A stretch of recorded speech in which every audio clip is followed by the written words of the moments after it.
எல்லாருக்கும் வணக்கம். Big pass ரிவ்யூவுக்கு உங்கள் அனைவரையும் வரவேற்கிறேன். 3 ப்ரோமோ ஆல்ரெடி பார்த்துருப்பீங்க. அதுக்கப்புறம் லைவ்லயும் பல பேர் வந்து பார்த்துருப்பீங்க. லைவ்ல பார்த்து முடிச்சுட்டு ப்ரோமோவையும் பார்த்து முடிச்சதுக்கு அப்புறமேட்டு அதை பற்றி சில விஷயங்கள் பேசலாம்னு சொல்லிட்டு 3 ப்ரோமோ நம்ம கையில் தான் இருக்குது. ஸோ அதனால இந்த பேஜ் பார்த்தீங்கன்னா உங்களுக்கே தெரியும், சைடில் உங்களுக்கு சவுண்டு கேட்கும். இப்போ கேட்கும். நீங்க நினைக்கும் இரண்டு நபர் இந்த கேமை பொறுத்த வரைக்கும் அன்பு மட்டுமே காப்பாற்றுமா தெரியல. அவரை வந்து வெளியே கொண்டே வர முடியாது இந்த ஜென்மத்துல. அந்த மாதிரி நீங்க யாரும் பேச முடியலன்னு சொல்லிட்டு அப்படியே அமைதியா உட்கார்ந்து இருக்கிறது அப்படிங்கிறது பவித்ரா பார்க்கணும். எனக்கு வந்து செயற்கையா அவங்க நடந்துக்கிறது எல்லாமே இருக்க மாதிரி இருக்கு. ஒரு வலைக்குள்ள மக்கள் மீனா பயணிக்கிற மாதிரி எனக்கு இந்த கடந்த வாரம் முழுக்க அந்த தம்பியை நான் பார்த்துக்கிட்டே இருக்கேன். இது முதல் ப்ரோமோ. ரெண்டாவது ப்ரோமோ வந்து என்ன பண்ணிட்டாங்க?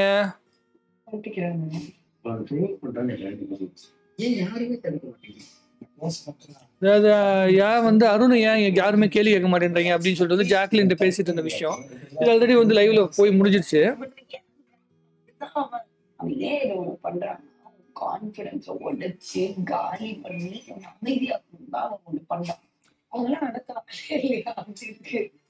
அது முடிஞ்சுதா?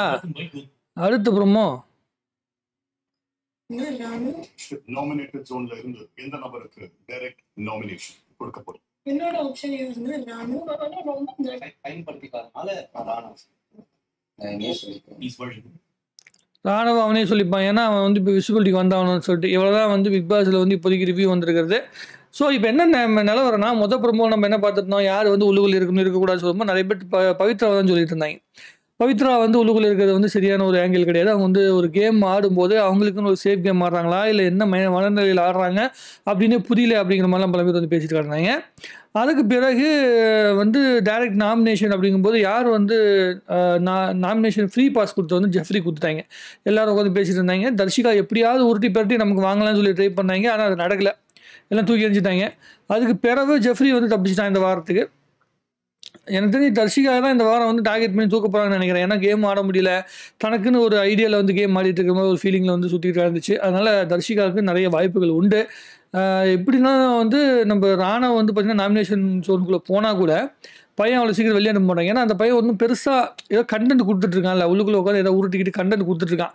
மற்றவங்களாம் கண்டென்ட்டே கொடுக்காம உட்காந்து உருட்டிட்டு இருக்கிறதுனால ப்ளஸ் இரிட்டேட்டபிள் கண்டென்ட்டாக போயிடுது. இந்த லவ் கண்டென்ட்னு சொல்லி தர்ஷிகா கொடுத்துட்ருக்கிறது, அதே மாதிரி புரிஞ்சிக்காமல் முட்டுக்கிட்ட உட்காந்து நேற்று வந்து சண்டை போட்டுட்டு இருந்தது, இந்த மாதிரி வந்து புரிதல் இல்லை கேமில். அப்படிங்கும்போது ஆடியன்ஸுக்கு வந்து பெரிய அளவிற்கு அந்த ஈர்ப்பு இருக்காது அப்படின்னு நான் நம்புகிறேன்.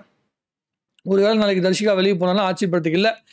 இது வரைக்கும் இந்த வாரத்தில் நடந்த வரைக்கும் ஏற்கனவே வந்து போன டாஸ்க்கு வந்து இந்த ஈவில் அண்ட் அந்த ஏஞ்சல் அந்த டாஸ்க் வரும்போது ரொம்ப இன்ட்ரெஸ்டிங்காக இருக்குது. ஆனால் இந்த டாஸ்க் வந்து இன்ட்ரெஸ்டிங்காகவே இல்லை. அதாவது ஒரு டாஸ்க்கை வந்து நம்ம பண்ணலாமா வேணாமா அப்படிங்கிறத மட்டுமே டிஸ்கஸ் பண்ணிவிட்டு ஒரு 4 நாளாக ஒரு டாஸ்க் ஓட்டிருக்காங்கன்னா இதுதான் பிக் பாஸ் வரலாற்றிலேயே முதல் முறையாக இருக்குன்னு நினைக்கிறேன். ஒரு டாஸ்க்கை செஞ்சு அந்த டாஸ்க்கில் வர குறைகளை வந்து நம்ம வந்து சொன்னால் பரவாயில்ல. இந்த டாஸ்க்கை நான் செய்யறதே வந்து பெரிய இவனாட்ட பேசிட்டு இருக்கிறது இல்லை நடந்துச்சு. அதாவது தொழிலாளியாக இருந்தேன்னா பெரிய தொழிலாளி மாதிரியும் ஏதோ வந்து சேகுவார்கிட்ட உட்காந்து இவனெல்லாம் உட்காந்து கம்யூனிசம்லாம் கற்றுக்கிட்டு வந்த மாதிரி பேசிட்டு இருக்காங்க. இன்னொரு பக்கத்து வந்து பார்த்தீங்கன்னா முதலாளி அப்படின்னு சொல்லி உட்காந்ததுக்கப்புறம் மேனேஜர் அப்படின்னு உட்காந்ததுக்கப்புறம் மேனேஜராக மட்டுமே நடந்துகிட்டு இருக்கணும் அப்படிங்கிற ஒரு மனநிலையில் இருந்தது. இது மாதிரி நிறைய விஷயங்கள் வந்து நமக்கு தோணிகிட்டே இருந்தது. எனக்கு என்னென்னா இந்த டாஸ்க் வந்து ரொம்ப இன்ட்ரெஸ்டிங்கான டாஸ்க்காக கொண்டு போயிருக்க முடியும். ஒரு முதலாளியை வந்து ஒரு நல்ல முதலாளியாக இருக்கிறது எப்படி, நல்ல தொழிலாளியாக இருக்கிறது எப்படி, ஒரு எப்படி சொல்கிறதுனா ஒரு கவர்மெண்ட் எப்படி அழகாக நடக்கணும் அப்படிங்கிற அந்த மனநிலையில் அவங்க கொண்டு போயிருக்கலாம். அதாவது ஒரு கம்பெனி வந்து கவர்னன்ஸ் எப்படி நடக்கணும் அப்படிங்கிறத சூப்பராக கொண்டு வந்து காட்டியிருக்கலாம். ஆனால் அதை அவங்க கரெக்டாக பண்ணலை. இது எப்படி ஒரு நெகட்டிவாக தான் காட்டணும் அப்படிங்கிற ஒரு மனநிலையிலே காட்டியிருக்காங்க. ஏன் இதுக்குள்ளே ஒரு அந்யோன்யத்தை கொண்டு வரக்கூடாது? ஒரு மேனேஜர் வந்து ஒரு தொழிலாளியோட கஷ்டங்களை போய் பேசுகிற மாதிரி ஏன் காட்டிடக்கூடாது? இப்படி நிறைய கேள்விகள் நமக்குள்ளே வந்துச்சு. ஸோ அவங்களுக்குள்ள அந்த ஐடியா வரல. இவங்க எல்லாருமே இதான் ஒரு வாய்ப்பு, இந்த வாய்ப்பில் வந்து நம்ம வன்மத்தை கக்கிடணும் அப்படிங்கிற மாதிரி தான் உட்காந்துட்டு இருந்தாங்க. ஸோ இந்த வாரம் வேறு எதுவுமே விஜய் சேதுபதிக்கு ஒரு பெரிய பல்ஸான ஒரு கண்டென்ட் கொடுக்கல. போன வாட்டி வந்து பார்த்திங்கன்னா ஈவலுக்கும் ஏஞ்சல் அப்படிங்கிற அந்த கான்செப்டுக்குள்ளே ஒரு பெரிய பல்ஸ் கொடுத்தாங்க. ஆனால் இந்த வாரம் எந்த பல்ஸுமே இல்லாமல் விஜய் சேதுபதி என்ன செய்ய போகிறாரு அப்படிங்கிறது எனக்கே தெரியல. ஏதோ உருட்டி பரட்டி அடிக்க போகிறாங்க. ஸோ சாட்டர்டே வந்து 2 மணி நேரம் ப்ரோக்ராம் நடக்குமே தவிர அந்த 2 மணி நேரம் நமக்கு ஒரு கண்டென்ட் இல்லாமல் விஜய் சேதுபதி பேசிட்டு போகிறார் அப்படின்னு நினைக்கும் போது தான் மனசு ரொம்ப வலிக்குது. அது ஞாயிற்றுக்கிழமை அதோட மோசம். அதாவது விஜய் சேதுபதிக்கு வாரத்தில் 2 நாள் தான் கொடுத்துருக்காங்க அப்படிங்கிறனால ஒரு 2 மணி நேரம் பண்ணி கொடுக்கணுங்கிற ஒரு கட்டாயத்தில் இருக்கிறதுனால அவர் உட்கார வச்சு டார்ச்சர் பண்ணுறாங்க. இதில் என்ன ஆயிடுச்சுன்னா, இந்த வாரம் முழுக்க நடந்த விஷயத்தில் நாளைக்கு எப்படியும் வந்து நம்ம எபிசோடு நடக்க போகுது.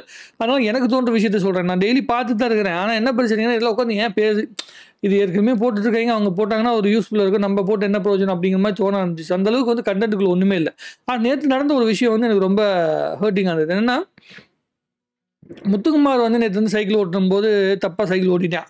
ஓட்டின உடனே அதுக்கப்புறமேட்டு என்ன ஆயிடுச்சு, அது மூலமாக பாத்ரூம் யாருமே யூஸ் பண்ணக்கூடாது அப்படின்னு சொன்ன உடனே எல்லாருமே எகிரி பிடிச்சி வந்து முத்துக்குமாரை போய் அடித்த விஷயம் வந்து, அதாவது எல்லாரும் அட் டைமில் டார்கெட் பண்ண விஷயம் வந்து ஒரு சென்சிபிளாக இல்லை. அருண் வந்து பேசுகின்ற அந்த வார்த்தைகளை பார்க்கும்போது நமக்கு ரொம்ப ஆச்சரியமாக இருக்குது. எப்படி இவங்களுக்கு ஒரு ஸ்டடி மைண்ட் இருக்குன்னே புரியல. அருணாக இருக்கட்டும், சௌந்தர்யாவாக இருக்கட்டும், முத்துக்குமாராக இருக்கட்டும், இந்த 3 பேரை கம்பேர் பண்ணும்போது முத்துக்குமார் தான் பரவாயில்ல அப்படின்னு தோணுது. சௌந்தர்யாக்கிட்ட நிறைய ஃபேக்னஸ் இருக்குது. அந்த ஃபேக்னஸ் வந்து மறைக்கிறாங்க. கேம் ஆட தெரில, இல்லை தனக்குன்னு ஒரு பாயிண்ட் கிடைக்கல அப்படின்னா சௌந்தர்யா உடனே வந்து கத்த ஆரம்பிச்சிடுறாங்க. அருண் பொறுத்தவரைக்கும் என்னன்னா, எது எடுத்தாலுமே முத்துக்குமார் தான் காரணம். பாத்ரூமில் தண்ணி வரலையா முத்துக்குமார் தான் காரணம். பருப்பு வேகலையா முத்துக்குமார் தான் காரணம். அரிசி சரியாக வேகலையா முத்துக்குமார் தான் காரணம்.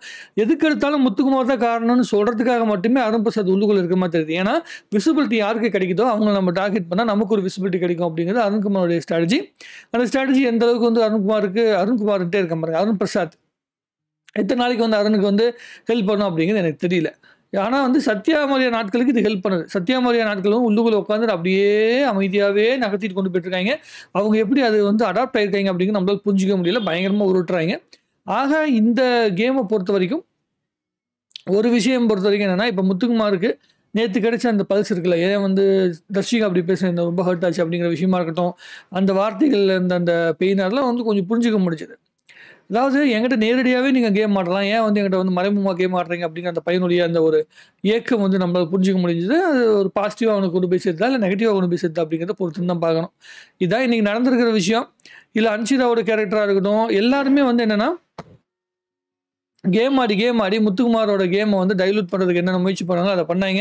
சாச்சனா வெளியே போனதுக்கப்புறமேட்டு முத்துக்குமாரோட கேம் கொஞ்சம் மீண்டு வரும் அப்படின்னு சொல்லி பார்த்தா, அந்த பையன் இன்னும் கூட அந்த பையனை வந்து கொஞ்சம் வீக் ஆக்கிட்டே இருக்காங்க. அதுலேருந்து இந்த பைபிள் எப்படி மீண்டு வர போகிறான், என்ன மாதிரி கேம் ஆட போகிறான் அப்படிங்கிறது நம்ம பொறுத்து தான் பார்க்கணும். இந்த வாரம் பார்ப்போம். இந்த சாட்டர்டே சண்டே வந்து ஒழுங்காக நடக்குதான்னு பார்த்தா தான் அடுத்த 30 நாட்களுக்கு நமக்கு இன்ட்ரெஸ்டிங்கான கண்டென்ட் இருக்கா, இல்லை வந்து இதே மாதிரி தான் உருண்டுட்டு போகுமா அப்படிங்கிறத பொறுத்து தான் பார்க்கணும். உங்களுடைய கருத்துக்களை கமெண்ட் எழுதுங்க. உங்களுக்கு யார் ரொம்ப ஸ்பெஷலாக இருக்காங்க அப்படின்னு சொல்லிட்டு மொத்தமாகவே 4-5 பேர் மட்டும்தான் விசிபிளில் இருக்காங்க. ஒன்று வந்து முத்துக்குமார், சௌந்தர்யா, ஜாக்கு, அதுக்கப்புறமேட்டு அருண், அதுக்கப்புறம் அவ்வளோதான். வேறு யாருக்கு அன்ஷிதா, இவங்கெல்லாம் கொஞ்சம் ஒரு 5-6 பேர் தான் விசிபிளாக இருக்காங்க. மீதி 9 பேர் வந்து டைலூட்டாக தான் இருக்காங்க. ஸோ அவங்க அது எப்படி மீண்டு வர போகிறாங்க, எப்படி வந்து மக்கள் மத்தியில் வந்து பேர் வாங்க போகிறாங்க அப்படிங்கிறத பொறுத்து வந்து பார்க்கணும். உங்களுடைய கருத்துக்களை கமெண்ட் எழுதுங்க. பிக் பாஸ் இந்த வாரம் எப்படி நடக்கும், விஜய் சேதுபதி வந்து எதை வந்து எடுத்து கேள்வி கேட்க போகிறார் அப்படிங்கிறத நீங்களே வந்து ஒரு கருத்து எழுதுங்களேன், நானும் தெரிஞ்சுக்கிறேன். நன்றி, வணக்கம். வாழ்க தமிழ்நாடு, உலக தமிழ் மக்கள்.